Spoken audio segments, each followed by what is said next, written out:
They say good things come to those who wait. Well, guess I'm gonna be at least an hour late. You've been so good to me, allow me to demonstrate. Hey, real loving, you don't have to wait. Now come closer, yeah. You pick me up, keep me up when I'm feeling under. When I'm feeling undone. Oh secret, oh secret, oh secret. You're the one I've been keeping. You are the one, yeah. Good morning or good afternoon, depending on when you're gonna get to see this. Welcome to another episode of Doek Tie, #Grey Wall Conversations. My name is Kylie, this is my beautiful wife Bonang. And as you might be able to tell today, we're not matching. I mean, she went with a white floral jumpsuit. I'm wearing something sporty. And if you watched our previous episode, you know why we're not matching. I tried today. I think people are gonna argue that we are because this is white and brown and my flower. Yeah. This is white and my flowers have brown. I tried matching. You know, on a normal episode, she would have been wearing something sporty, or I'd have worn like a white shirt and I left floral traces here and there. But yeah, this is where we are now, you know, we're independent. I got my own personality now, she has her own personality. And speaking of personality, a big shout out to everybody who checked out Bonang Travels, which is my wife's segment that she does alone.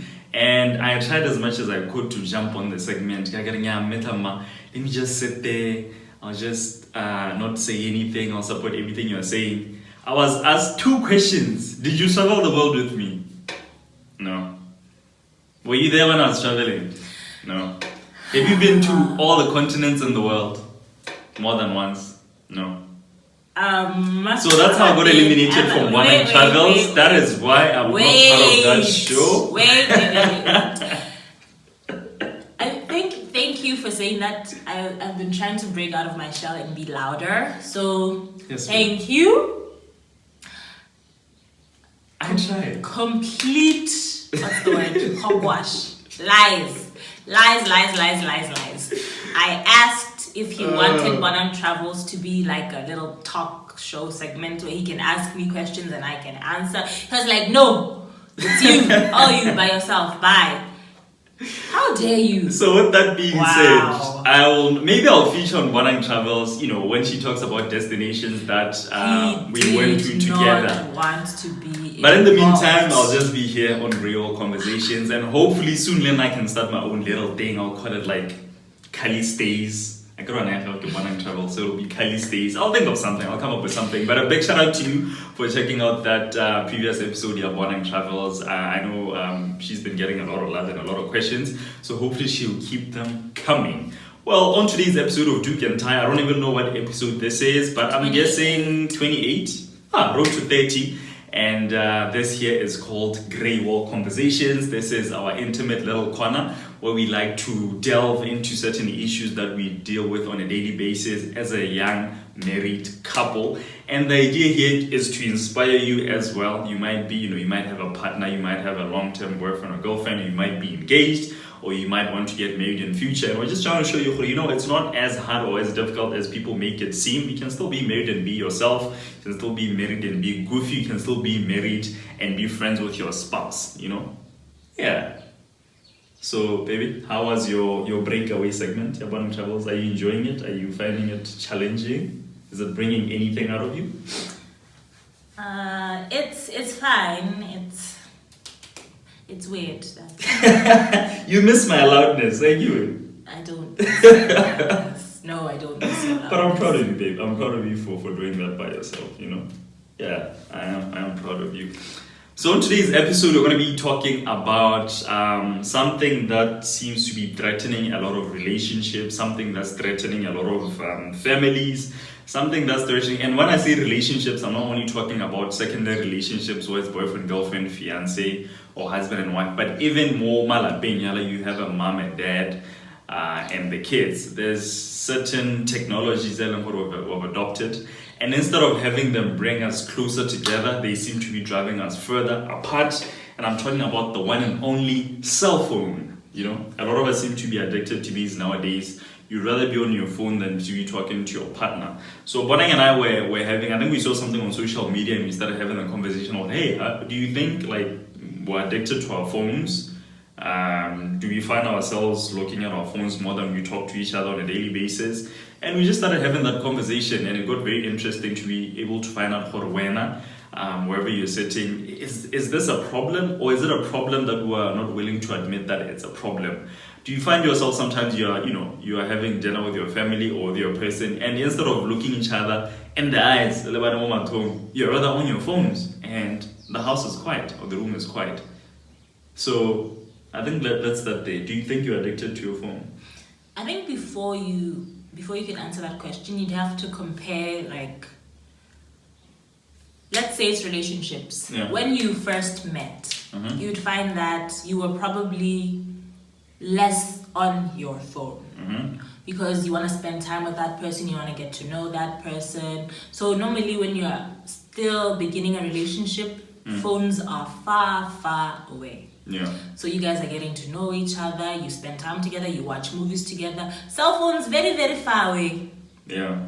And then after you get to know the person, you start becoming comfortable around the person. I think then it creeps in because now you start being on your phone, you get comfortable being on your phone. Now you're on a date and you're on your phone, or you're supposed to be watching something together, you're on your phone, scrolling on social media. Yeah.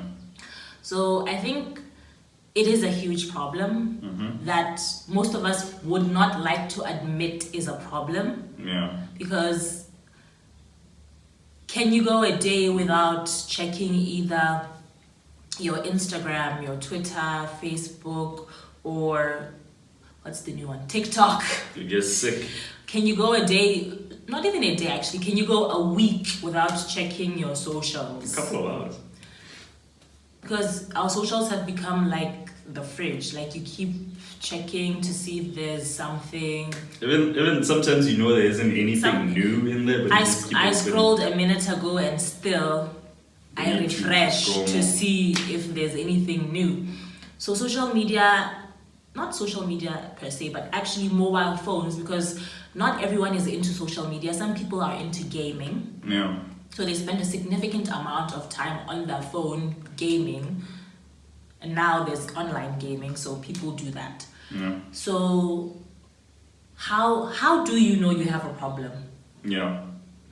Sure, man. And these are some of the questions that we've been asking ourselves, and we found ourselves guilty about it. How many times are we having dinner and we're just both on our phones scrolling? How many times are we maybe chilling outside and instead of talking to each other we're scrolling? But having said that, we did admit that it is a problem for us, and we're trying to come up with certain ways that we can limit the usage of gadgets. Because between us, and this is something that we also realize, we have too many gadgets. Gadget there, how in some couching. There's a gadget for when you are lying in bed. There's a gadget for when you are sitting at the table. Different gadgets, same applications. So another question was, do we need as many gadgets in a household of two? So some of the measures that we're kind of trying to implement in order to combat our addiction to our gadgets is we have family time. I work from home, and you do most of your schoolwork from home. So we try as much as possible. But 7, like when we're winding down our day, 7, half 7, 8. The minute we start having dinner, we put our phones on silent. And apologies for missed your calls or didn't reply your messages at that time. It's for the benefit of our marriage and our relationship, and we believe that's the best thing to do right now. So we put our phones on silent, flight mode, and put them away. If we're gonna watch something, we watch something wholeheartedly. You are watching and you're still scrolling on social media. So we try to create that safe space. It can just be us without phones and without the distractions. And I think this time gives us to just have simple conversations, Not even simple conversations, pillow talk. Like, how was your day? Without fine. Like more of a comprehensive answer than fine. Yeah. So it gives you the opportunity to actually get to know people around you. And I think also with parents, phones are a problem because the kid comes home, comes and then on their phone. On their phone, they take their food. Some kids take their food to their room. Yeah. So they go eat in the room. You never get to see them because the traditional or conventional use of the television has changed. Families used to sit around together to watch TV.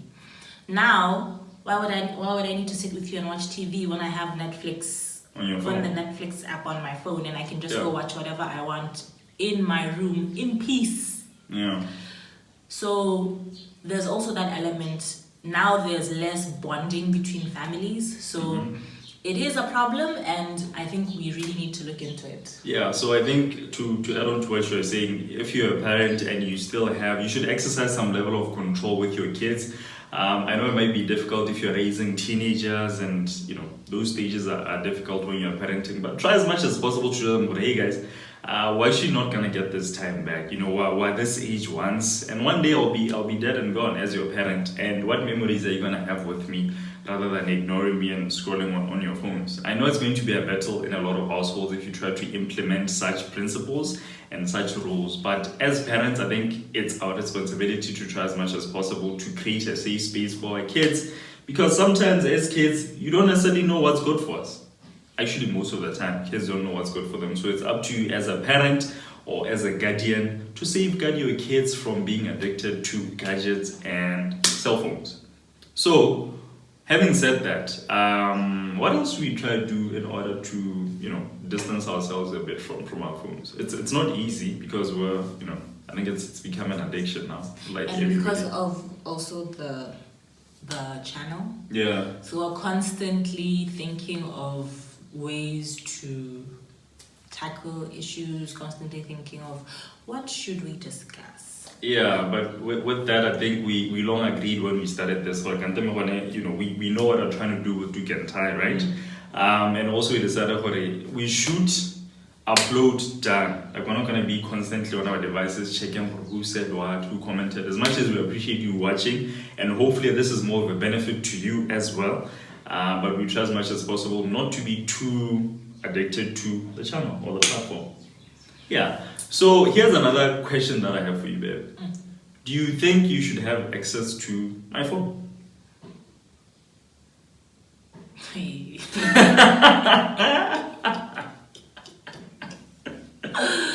Oh, Father Lord. Do you? Yeah. Why are you asking this like as It's a if? question. Why are you asking? No. Why are you asking this as if I don't have access? Babe, just answer. Do you think, as my wife, you should have access to my phone? I think it's a very. I don't want to say it's a difficult question. I know what that means. It's like do I impose what I believe on you? No, it's okay. Let's just not complicate it. Yes, I should have access to your phone. Why?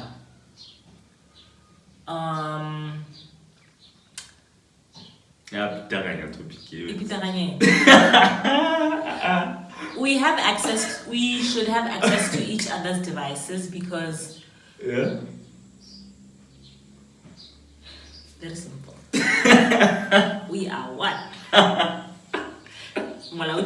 We are one. Whoa. So we are one. Okay. Yes. So my device is an extension of me. So obviously you'd have access to it, and yours is also an extension of you. So I have access to it. I mean, think of instances. I'm trying to think of an instance other than an emergency, because that's become so cliche. So I need to have access to your phone in case mine dies, and then we need to call the because there's. What are the chances of that happening? Very low. Yeah. So I think it has to be more than that. It has more to do with, I don't want to say transparency, but we live in an age where a lot of people have a lot of insecurities, and if that's something that I'm insecure about, and you as my spouse feel like I shouldn't be insecure about it, are you gonna give me access to your phone, or do you feel like that's a crutch?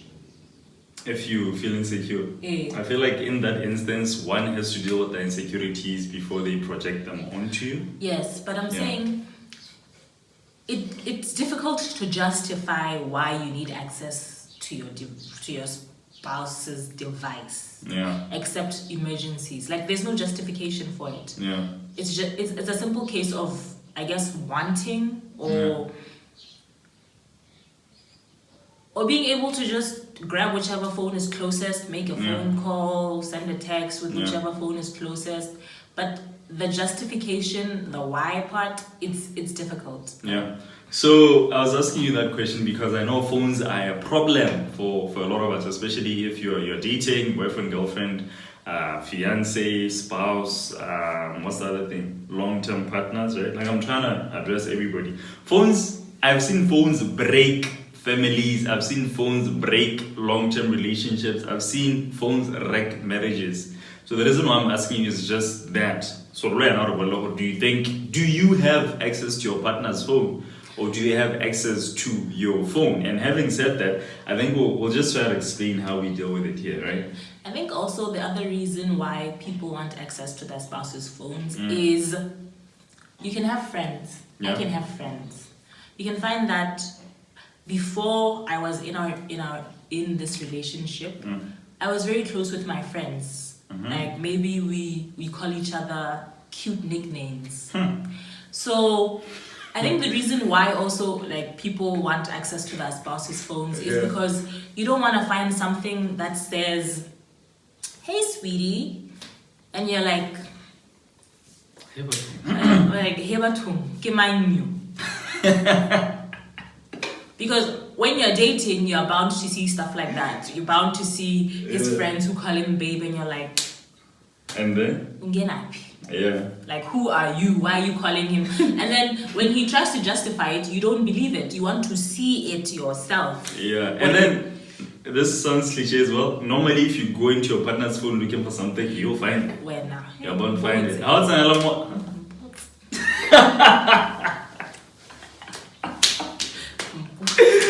All right. So you're bound to find something that's gonna hurt your feelings. Yeah. So I think that is a different conversation that we'll discuss another time, like managing your friendships or friendships that you had before your spouse. Yeah. And drawing boundaries. That's actually an interesting topic. We'll discuss that at a different time. And I had phone here. But Yes. I want to end it saying something. Yes, by saying like something. you were saying. You asked a question. No, before you answer it, if you want access to my phone, right? I'm just going to try detail how we deal with it in our household. I think it started when we were dating, even before we thought of getting married. What I knew, but she didn't know that, plan is. But yeah, it's something that we discussed. I think I'm a big believer in discussing. They might seem very little and very minute. Do you like to leave your shoes in the living room or in the bedroom or outside? That thing will save you in the future, trust me. So, same conversation was had about phones. Hey, we have devices. When somebody calls you, or you're in the bathroom, or phone is in the car, do I pick up?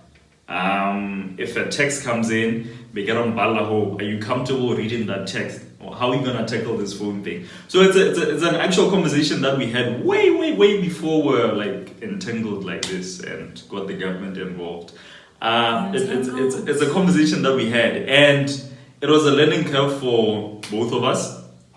There are times when the frustration, who's this? Why are they calling you by this name, right? But then at the Why are they calling you late at night? Wait. But at the end of the day, we created a culture in our household where, you know what, babe? You have access to my phone. I have access to your phone. Like you were saying, your phone is just an extension of you. My phone is an extension of me, right?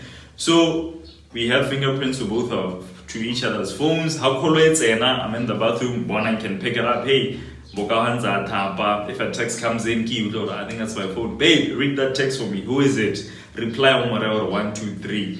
If I want to send a text, I don't have airtime, I grab Bonang's phone, I send a text. If I want to make a phone call, if she wants to make a phone call, she doesn't have airtime, she grabs my phone, she makes that phone call. So we just made it a habit and a culture where, okay, you know what? It is what it is.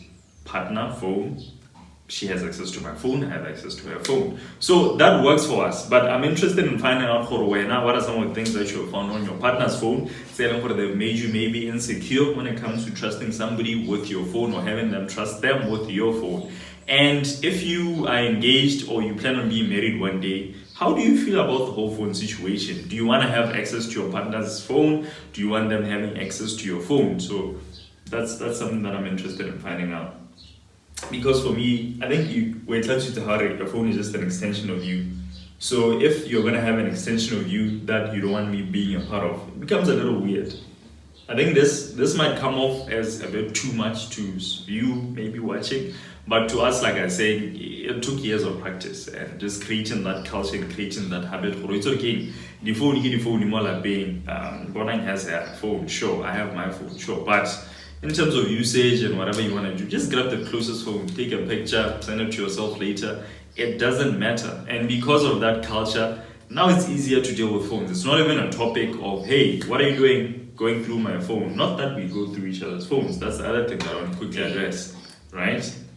Just because I have access to my wife's phone, I do an audit every day, like, yeah, it's 9 o'clock. Let's see what she's been up to. Message one, who's this pinned? What are they saying? Can we meet at school? Okay? Who's this? I don't do that. It also comes with a trust element, Tori. As a person who's married and is in a serious relationship, at the end of the day, you do what you think is good for your marriage, you do what you think is good for your relationship. There is no partner who can come and save your relationship or make it work if you don't want to make it work. So if you want to flirt, trust me, you can do it. So the agreement here is we both do what we think will make our marriage work, and it falls go hanging at trust each other. That's it. That sounds so. How does it sound? Did it come off as? It sounds so open marriagey. No, babe, that's what I'm saying.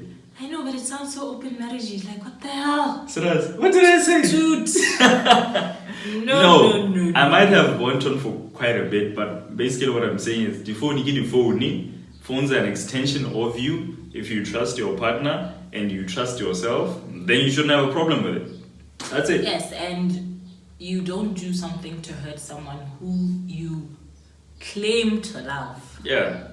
So I think that was the trust element thing. That's what he's trying to explain without making it sound like we have an open marriage.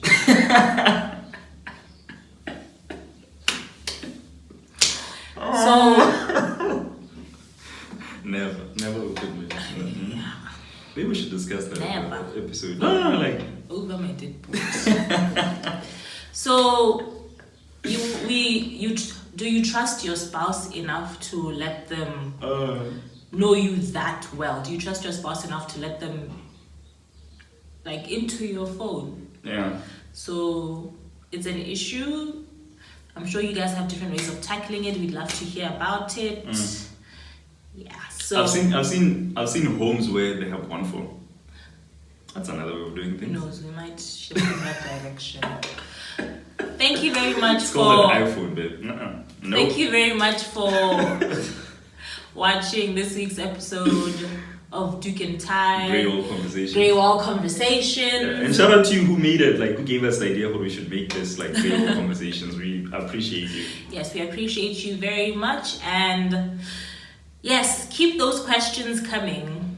Like sometimes I'm sure there's stuff that we could share, but we wouldn't know whether or not you would be interested in knowing such. So we love hearing from you. We love getting questions from you. Thank you to everyone who's subscribed to Doek Tie. Thank you to everyone who's liked the page on Facebook as well. Yeah. Yes. And next week we might be doing Doek Tie. We might be doing One and Travels. She might be doing One and Travels, or I might be doing Kelly Stays. Stay tuned to find out what we're doing next week. But a big shout out to you for checking this episode out. Phones, passwords. Manela fingerprint, finger. So, what's wrong? A little bit melody. They say good things come to those who wait. Well, guess I'm gonna be at least an hour.